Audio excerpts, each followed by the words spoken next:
नमस्ते। इस वीडियो में मैं ऐसे एसेट क्लास की बात करने वाला हूं जो कि ओल्ड फैशन माना जाता है। इन ट्रेंड उसको नहीं माना जाता हमारे नए जनरेशन के द्वारा, लेकिन इसका रोल बहुत ही इंपॉर्टेंट है हर एक किसी के पोर्टफोलियो में। और स्पेशली कुछ कुछ लोगों के लिए तो ये एक वरदान की तरह साबित होता है। मैं बात कर रहा हूँ फिक्स्ड इनकम या डेप्ट इंस्ट्रूमेंट्स एसेट क्लास के बारे में। तो जनरली हर किसी को अपना कुछ परसेंट हिस्सा फिक्स्ड इनकम या डेप्ट इंस्ट्रूमेंट्स में डेफिनेटली रखना चाहिए। चाहे वो आपका इमरजेंसी फंड हो, चाहे जो रिटायर्ड लोग हों और उनको मंथली एक्सपेंसेस फंड करना है उसके लिए, तो ये बहुत ज़्यादा ज़रूरी एसेट क्लास है। और जो फिनेंशियली फ्रीडम अचीव कर चुके हैं, अपने जो जॉब वगैरह छोड़ के कुछ अपना खुद का स्टार्ट किया है और रेगुलर इनकम नहीं है, उनको भी अपना घर खर्चा चलाने के लिए अपना कुछ हिस्सा फिक्स्ड इनकम में डेफिनेटली रखना पड़ता है, बिकॉज यहाँ पर इनकम की रिलायबिलिटी है, फिक्सनेस है। दूसरे एसेट क्लासेस जैसे कि इक्विटीज़ हो गए, गोल्ड, सिल्वर, ये सब में आपको फिक्स्ड इनकम की कोई गारंटी नहीं है। वहाँ पर वोलेटिलिटी हाई होती है। हो सकता है किसी महीने आपको 3-4% रिटर्न मिल जाए, हो सकता है किसी महीने आपका पोर्टफोलियो 2-3% डाउन हो जाए। लेकिन फिक्स्ड इनकम इन सब वोलेटिलिटी से एक ऑल्टरनेटिव ऑप्शन प्रोवाइड करता है। और जब भी हमारे मन में फिक्स्ड इनकम की बात आती है तो मेजॉरिटी लोगों के मन में एक ही ऑप्शन दिखता है, वो है एफडीज। भारत में अगर मैं बहुत ही जो सबसे गरीब हैं उनको एक्सक्लूड कर दूं तो जो lower middle class, rich class, हर किसी ने अपनी ज़िंदगी में एफडी तो खुलवाई होंगे। हमारे लिए फिक्स्ड इनकम का मतलब जनरली बैंक एफडीज ही होता है, या फिर कोई गवर्नमेंट स्कीम्स हो गई जैसे किसान विकास पत्र या दूसरे जो उनके इन्वेस्टमेंट स्कीम्स हैं उसमें। लेकिन उनमें अगर आप देखोगे तो इंटरेस्ट रेट्स बहुत कम मिलते हैं। आज की डेट में अगर मैं बैंक एफडीज की बात करूं तो एचडीएफसी बैंक की जो हाईएस्ट इंटरेस्ट रेट किसी को मिलता है 2 करोड़ के नीचे का जिनका डिपॉजिट है, वो 6.6% है। वो 18 से 21 महीने के ड्यूरेशन के लिए। वही अगर मैं एसबीआई पे चले जाऊँ तो 6.45% का हाईएस्ट इंटरेस्ट रेट मिल रहा है जो जनरल सिटीजन्स हैं उनको। सीनियर सिटीजन को उस पर कुछ basis point extra interest rate मिलता है। लेकिन फिर भी आप देखोगे तो जितनी भी फेमस बड़ी एस्टैब्लिश बैंक्स हैं उन सबका जो इंटरेस्ट रेट उन लोग प्रोवाइड करते हैं वो 7% से नीचे का दे रहे हैं।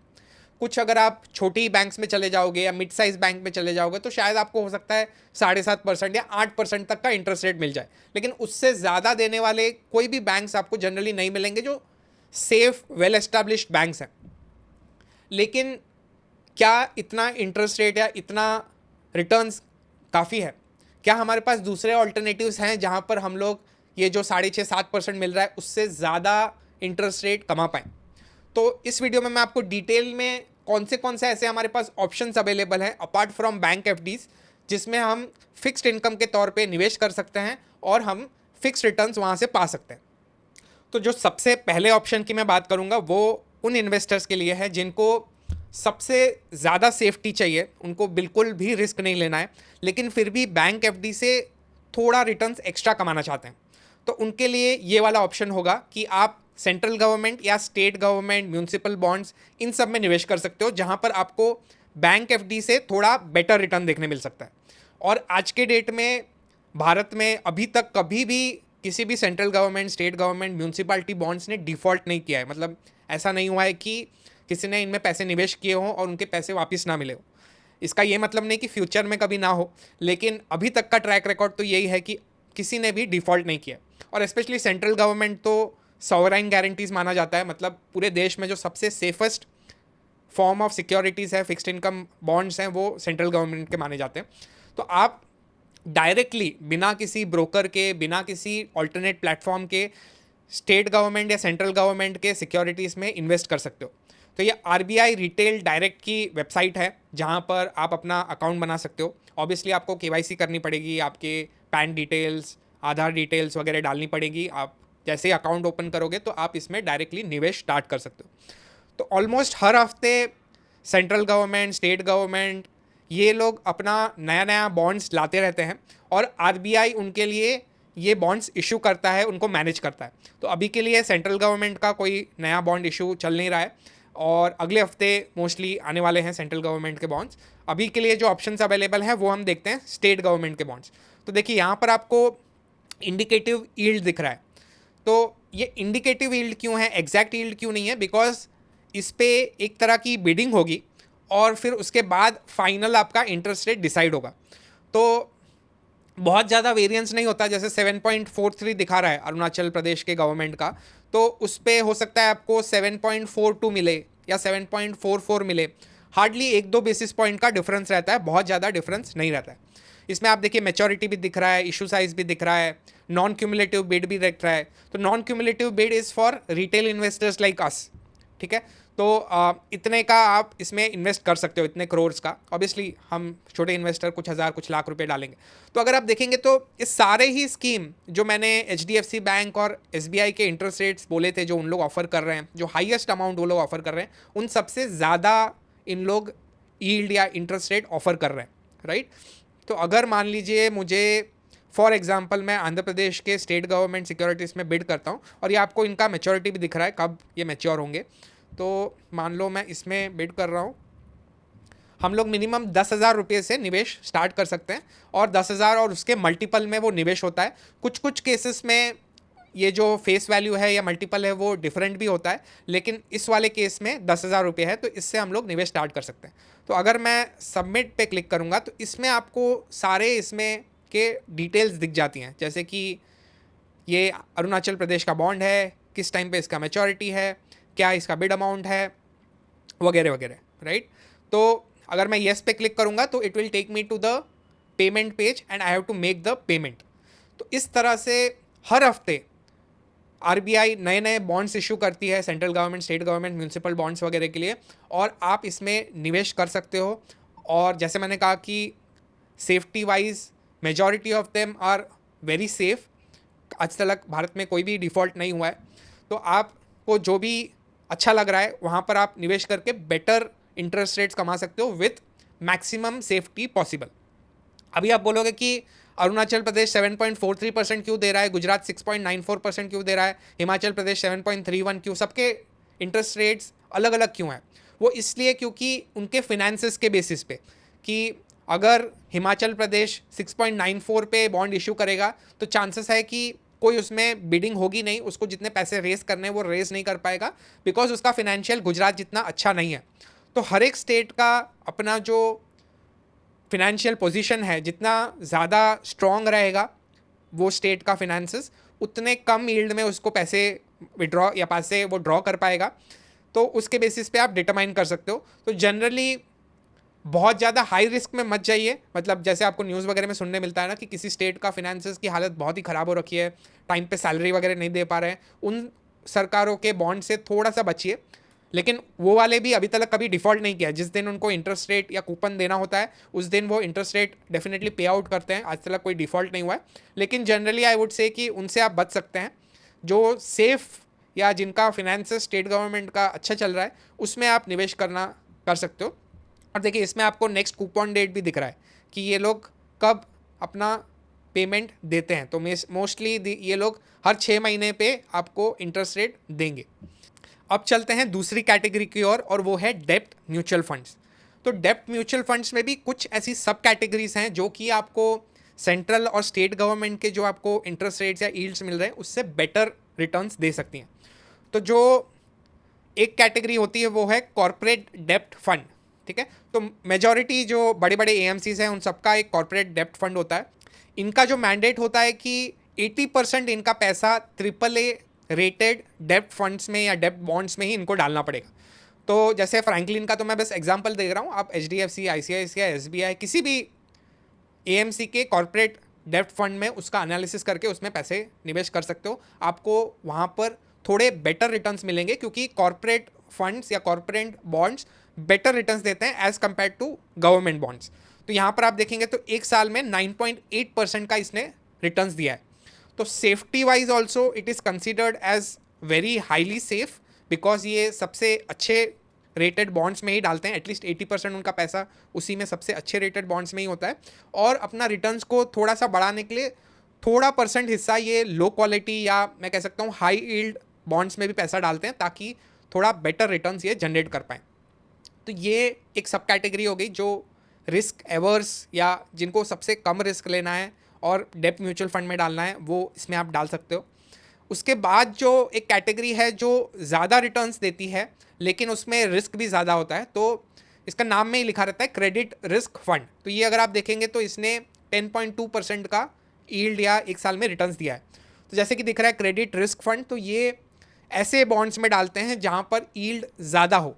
ऑब्वियसली उसमें यील्ड ज़्यादा है तो एक रिस्क भी रहेगा कि जो बॉन्ड इशू किया है वो डिफ़ॉल्ट भी कर सकता है, लेकिन म्यूचुअल फंड्स वालों की जिम्मेदारी है कि वो अच्छे से रिसर्च करे और ऐसी कंपनी के बॉन्ड में निवेश करे जहाँ पर रिस्क के चांसेस कम हो रिलेटिवली पोस्ट रिसर्च, लेकिन यील्ड अच्छा मिल रहा हो। तो आप क्रेडिट रिस्क फंड कैटेगरी में भी जा सकते हो अगर आपको हायर रिस्क लेना है और हायर यील्ड या हायर रिटर्न्स जनरेट करना है। तो ये दूसरी कैटेगरी हो गई, लेकिन इसमें बस ये है कि आपको म्यूचुअल फंड वालों को एक एक्सपेंस रेशियो देना पड़ेगा अपना फंड्स मैनेज करने के लिए। बेसिकली उनको जो रिटर्न्स मिल रहा है उनको मिल रहा है 10.9%, लेकिन वो आपको 10.2% मिलेगा। 0.7% उनका आपको खर्चा देना पड़ेगा to have the professional manager, आपके लिए वो ट्रेड्स एग्जीक्यूट करना वगैरह, राइट।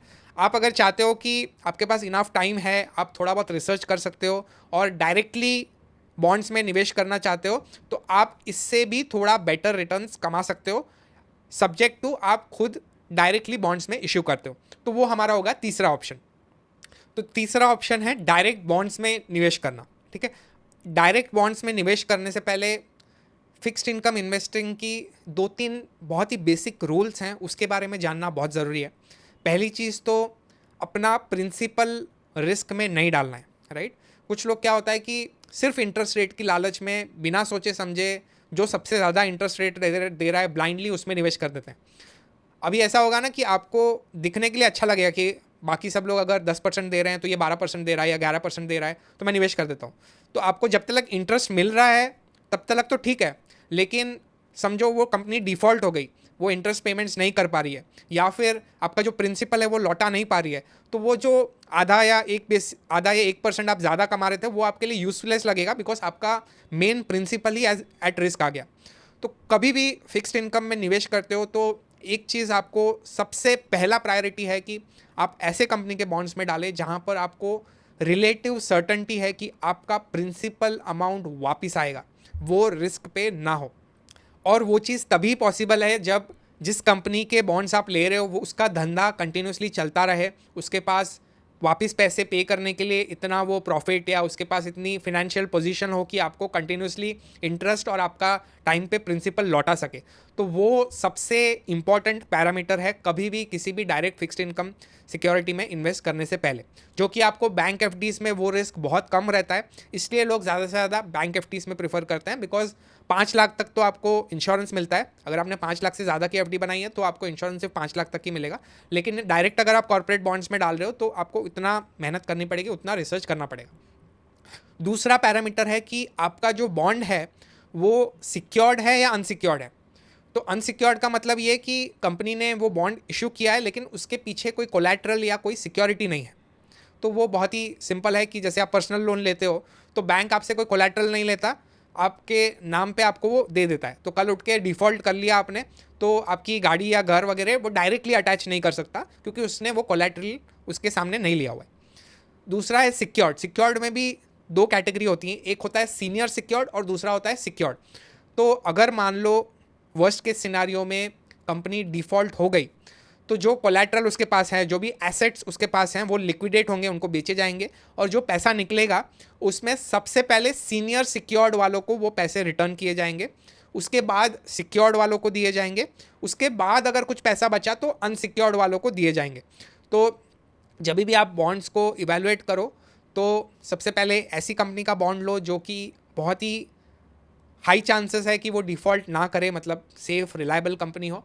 दूसरा कि हो सके तो सीनियर सिक्योर्ड लो, अगर सीनियर सिक्योर्ड में बहुत ही कम इंटरेस्ट रेट मिल रहा है तो सिक्योर्ड में जाओ, और वर्स्ट के सिनारियो अनसिक्योर्ड में जाओ। और जो लास्ट पैरामीटर है वो है कि ड्यूरेशन, मैच्योरिटी ड्यूरेशन कब है, मतलब बॉन्ड कब मैच्योर हो गए। तो अगर आप किसी प्राइवेट कंपनीज के बॉन्ड में डाल रहे हो तो बहुत ज़्यादा लंबी अवधि के बॉन्ड में मत डालिए, जैसे कि 5 साल 10 साल के बाद मैच्योरिटी वाले, बिकॉज क्या पता वो कंपनी उतने टाइम तक टिके ना टिके। चांसेस ज़्यादा है कि वो आने वाला 6 महीना 1 साल 2 साल तक टिक जाए। तो अगर आप किसी ऐसी कंपनी में डाल रहे हो जहाँ पर रिस्क ज़्यादा है रिलेटिवली, तो छोटे ड्यूरेशन के मैच्योरिटी के लिए डालें, बहुत ज़्यादा लंबी मैच्योरिटी के ड्यूरेशन में मत डालिए। तो यहाँ पर मैं आपको OBPP प्लेटफॉर्म्स के बारे में बता रहा हूँ जो कि ऑनलाइन बॉन्ड प्लेटफॉर्म प्रोवाइडर्स हैं जहाँ पर आप बॉन्ड्स खरीद सकते हो और बेच सकते हो। जैसे कि आपका BSE या NSE है, स्टॉक एक्सचेंज में आप शेयर्स ट्रेड करते हो, उसी तरह से यहाँ पर आप बॉन्ड खरीद सकते हो और बेच सकते हो। तो मैं बस एग्जांपल के लिए बता रहा हूँ, ऐसे तो 20 से ज़्यादा OBP प्लेटफॉर्म्स हैं, लेकिन एक एग्जांपल के तौर पे इंडिया बॉन्ड्स बता रहा हूँ।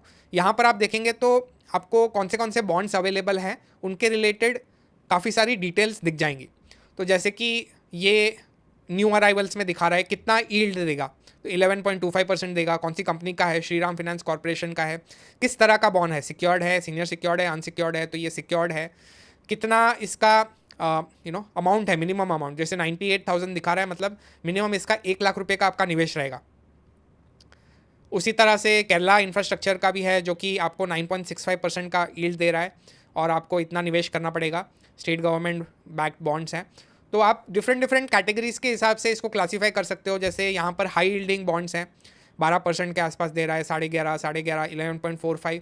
तो जैसे मैंने कहा कि सिर्फ यील्ड्स के बेसिस पे मत चले जाइएगा, आप देखिएगा कि क्वालिटी कैसी है कंपनी की, क्या वो टाइम पे पैसा लौटा पाएगी कि नहीं, आपका इंटरेस्ट टाइम पे दे पाएगी कि नहीं, किस तरह की सिक्योरिटी है, किस तरह की उसकी क्रेडिट रेटिंग है। और एक चीज़ समझिए कि क्रेडिट रेटिंग, समझो क्रिसिल का AAA और किसी IVR का AAA आर नॉट सेम।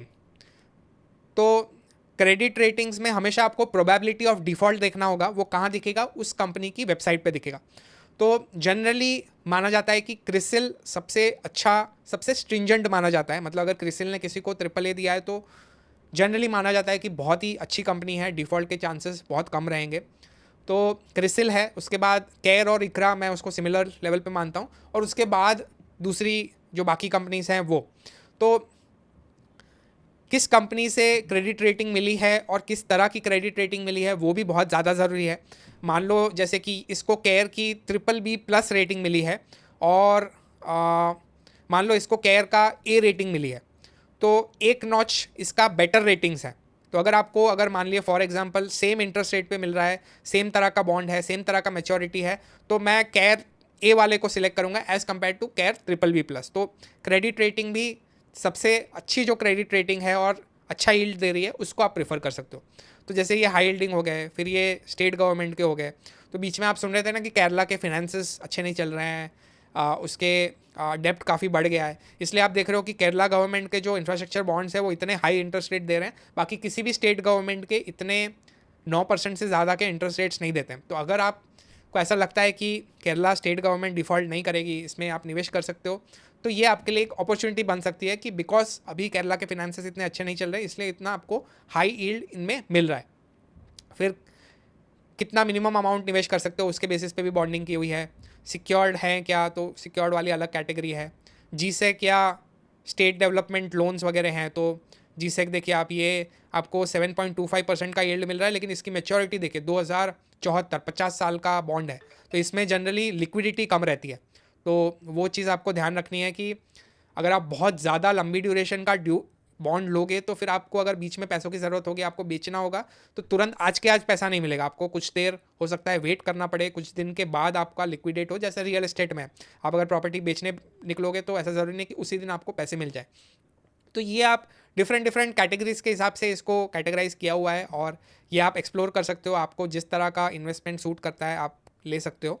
दूसरा ये Win12 का प्लेटफॉर्म है, अगेन सिमिलरली ये भी कंपनियों के बॉन्ड्स वगैरह दिखाते हैं, तो इसमें भी अलग अलग कैटेगरीज हैं। जैसे आपको हाई रिटर्न बॉन्ड्स देखने हैं, हाई रेटेड बॉन्ड्स देखने हैं, शॉर्ट टर्म बॉन्ड्स देख रहे हैं। तो फॉर एग्जांपल इसमें देखेंगे तो हाई रेटेड बॉन्ड्स में भी आपको 11.75%, 11.25%, 9.75% वगैरह आपको अलग अलग कंपनीज़ के आप 9 से 12% के बीच के यील्ड वाले बॉन्ड्स मिलेंगे। तो आप इसको भी एक्सप्लोर कर सकते हो। और जनरली जिस तरह से लोग म्यूचुअल फंड्स का या इक्विटीज़ का पोर्टफोलियो बनाते हैं, मतलब कुछ लार्ज कैप स्टॉक्स डालेंगे, कुछ मिड कैप, कुछ स्मॉल कैप। लार्ज कैप आप क्यों लेते हो? स्टेबिलिटी के लिए। स्मॉल कैप आप क्यों लेते हो सकता है मल्टी बैगर बनने के चांसेस ज़्यादा हो, राइट। तो इसी तरह से अगर आपके फिक्स्ड इनकम का भी इन्वेस्टमेंट्स है तो आप उसको डिवर्सिफाई कर सकते हो। अगर आपको बैंक FDs पसंद है तो कुछ हिस्सा बैंक FDs में डालें, सबसे सेफेस्ट माना जाता है, तो आप उसमें रखें। कुछ हिस्सा आप कॉर्पोरेट बॉन्ड्स में डाल सकते हो या डेप्ट म्यूचुअल फंड्स में डाल सकते हो, जहाँ पर आपको रिटर्न्स या यील्ड्स बेटर मिल सकते हैं। ऑब्वियसली रिस्क थोड़ा सा ज़्यादा होगा। तो इस तरह से आप फिक्स्ड इनकम में भी एक पोर्टफोलियो स्ट्रैटेजी अप्लाई कर सकते हो, और आपका जो रिस्क प्रोफाइल है उस हिसाब से आप, अगर आपका रिस्क प्रोफाइल ज़्यादा है, आप ज़्यादा रिस्क टेकिंग हो, तो आप ज़्यादा हाई यील्ड बॉन्ड्स ले सकते हो और थोड़ा परसेंटेज सिक्योर्ड बॉन्ड्स या गवर्नमेंट सिक्योरिटीज एफडीज में ले सकते हो। अगर आप बहुत ही रिस्क एवर्स इन्वेस्टर हो तो भी आप ज़्यादातर पैसा बैंक एफडीज गवर्नमेंट सिक्योरिटीज़ में डाल सकते हो, लेकिन कुछ परसेंट आपका हिस्सा ये हाई यील्डिंग बॉन्ड्स में डाल के अच्छा एक रिटर्न्स कमा सकते हो। आज के डेट में जहाँ पर आपको बैंक एफडीज वगैरह से 6.5% का इंटरेस्ट मिल रहा है, अगर आप अच्छे से पोर्टफोलियो बनाओगे तो 8 से 10% के रिटर्न्स आप इस माहौल में भी अच्छे से बना सकते हो। मैं ऐसे बहुत सारे लोगों को जानता हूँ जिनको पता नहीं होता है कि फिक्स्ड इनकम में हमको अगर निवेश करना है तो हमारे पास इतने सारे डिफरेंट ऑप्शंस अवेलेबल हैं। तो आई होप आपका इस वीडियो से ज्ञान की वृद्धि हुई हो। तो चलिए अपना और अपने फैमिली मेम्बर्स का ख्याल रखें। अगर आपको ये वीडियो अच्छा लगा हो तो वीडियो को लाइक करें, चैनल को सब्सक्राइब करें और अपने दोस्तों और फैमिली के साथ शेयर करें। जय हिंद।